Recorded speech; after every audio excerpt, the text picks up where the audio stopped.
Simone Bellotti, the newly appointed creative director for Jil Sander, whose short stint at Bally landed him the job for Jil Sander. For his debut collection, annotations of art were everywhere. The surrealist cuts of precision on coats gave a sort of molded coat bottle couture as silhouette. Skirts had precise folds and creases. Annotations of a car hood art piece by Richard Prince from his Car Hood series.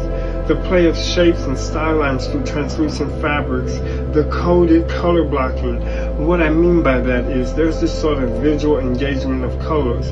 For instance, the way he used primary and secondary hues, the way the color black drew the eyes to give depth, juxtaposed with the use of lighter colors, and the sort of vibrancy of colors of the footwear. The silhouettes are very sleek, clean, and have a true German contemporary sterile essence, but with a visually perplexing, eye-catching quirkiness that is reminiscent of the way one looks at art, especially conversation pieces. His use of color conveys the same sensuality that Ralph Simmons did when he was at the helm of this house. In this, he defined his signatures, but truly paring it back to simplicity that are the codes that Jil built. His confidence really shows, and it's present in the inherent utilitarianism juxtaposed with an undertone of sexed up 60s liberated women to it.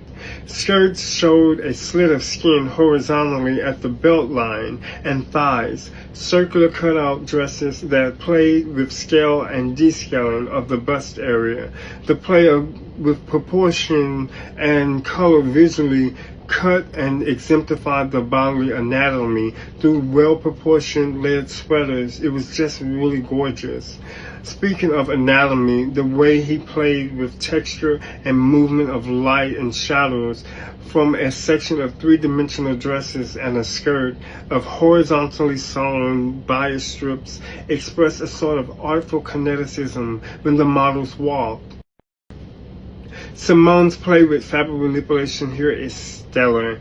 The stiff folds and creases of an origami cream cocktail dress contextualize Simone's sophistication, and that sophistication traveled to the clinical finale, and clinical in every aspect of the word it was. The closing looks reminded me personally of nurses and doctors. Metaphorically speaking, this is a signal that this house is in good hands.